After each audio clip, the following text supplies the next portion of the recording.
ನಮಸ್ಕಾರ ವೀಕ್ಷಕರೇ, ನಿಮಗೆ ಮತ್ತೊಮ್ಮೆ ಪುಷ್ಪಾ ಕಿಚನ್ಗೆ ಸ್ವಾಗತ. ನಾ ಮಾಡ್ತಾ ಇರೋದು ಬೀಟ್ರೂಟ್ ಪಲ್ಯ. ಈ ಥರ ತುರಿದಿಟ್ಕೊಂಡೇನಿ. ಇಲ್ಲೇ ಬೀಟ್ರೂಟ್ ತುರಿದಿಟ್ಕೊಂಡೇನಿ. ಆಮೇಲೆ ಹಸಿ ಮೆಣಸಿನ್ಕಾಯಿ ಹೆಚ್ಚಿಟ್ಕೊಂಡೇನಿ. ಹಸಿ ಶುಂಠಿನೂ ತುರಿದಿಟ್ಕೊಂಡೇನಿ. ಇದಕ್ಕೆ ಒಗ್ಗರಣೆಗೆ ಫಸ್ಟು ಸಾಸಿವೆ,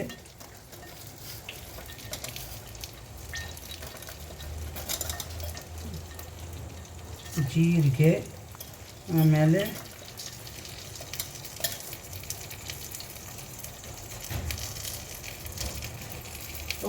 ಒಂದು ಸ್ವಲ್ಪ ಇಂಗು,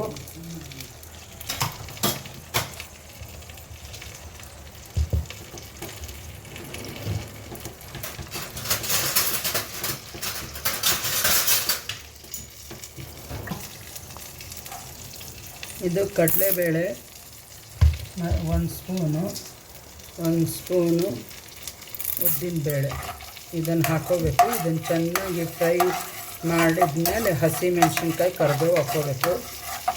ಕರಿಬೇವು ಇದ್ದರೆ ಹಾಕೋರಿ, ಇಲ್ಲಾಂದರೆ ಪರವಾಗಿಲ್ಲ.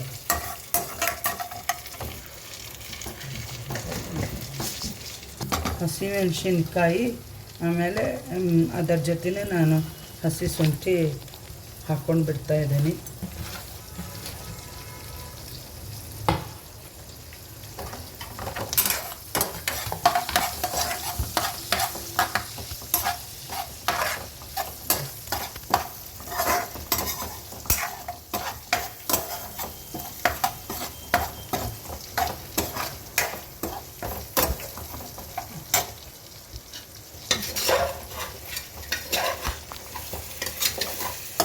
ಈ ಥರ ಫ್ರೈ ಆಗಬೇಕು.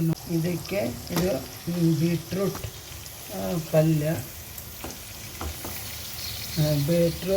ಬೀಟ್ರೂಟ್ ಏನು ತುರಿದಿಟ್ಕೊಂಡಿದ್ವಲ್ಲ ಅದನ್ನು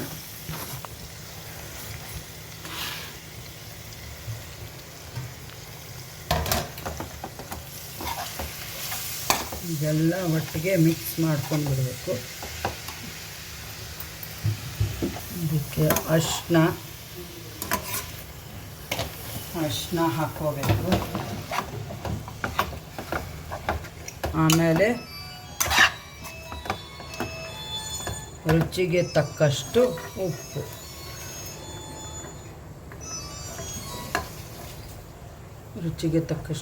ಹಾಕೋಬೇಕು.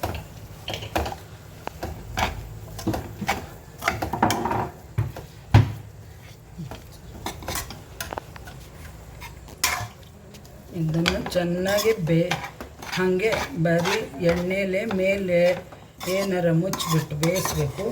ಸ್ವಲ್ಪ ನೀರು ಹಾಕಿ ಬೇಯಿಸ್ಲಿಕ್ಕೆ ಬಿಡಬೇಕು. ಆಮೇಲೆ ಚೆನ್ನಾಗಿ ಕಾಯಿ ತುರಿ ಇದ್ದರೆ ಹಾಕೋಬೋದು, ಇಲ್ಲಾಂದರೆ ಏನು ಪರವಾಗಿಲ್ಲ.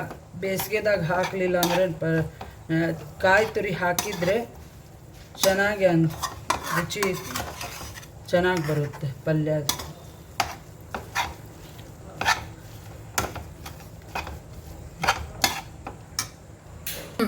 ಈ ಥರ ಇದನ್ನು ಮಾಡಿ ಎಲ್ಲ ಕಡೆ ಕೈ ಆಡಿಸ್ಬಿಟ್ಟು, ಇದು ಉಪ್ಪಿನಾಗೆ ಚೆನ್ನಾಗಿ ನೀರು ಬಿಟ್ಕೋತದೆ ಬೀಟ್ರೂಟು. ಹಾಗಾಗಿ ನೀರು ಹಾಕೊಳ್ಳೋ ಅವಶ್ಯಕತೆ ಏನಿಲ್ಲ. ಇದು ನೋಡಿ, ಈ ಥರ ಇದನ್ನು ಕಟ್ ಆಗಬೇಕು.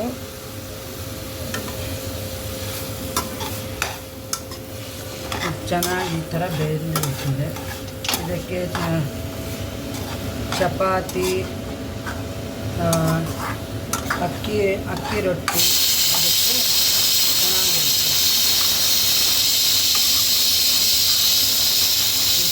ಈ ಥರ ಡ್ರೈ ಪಲ್ಯ ಆಗಬೇಕು ನೋಡಿ. ಇಷ್ಟೇ. ಇದು ಕಾಯಿ ತುರಿ ಇದ್ದರೆ ಹಾಕ್ಕೋರಿ. ಕಾಯಿ ತುರಿ ಇದ್ದರೆ ಫ್ಲೇವರ್ ಚೆನ್ನಾಗಿ ಕೊಡುತ್ತೆ.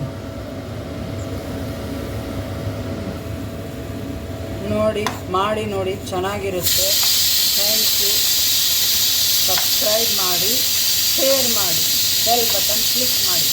Thank you.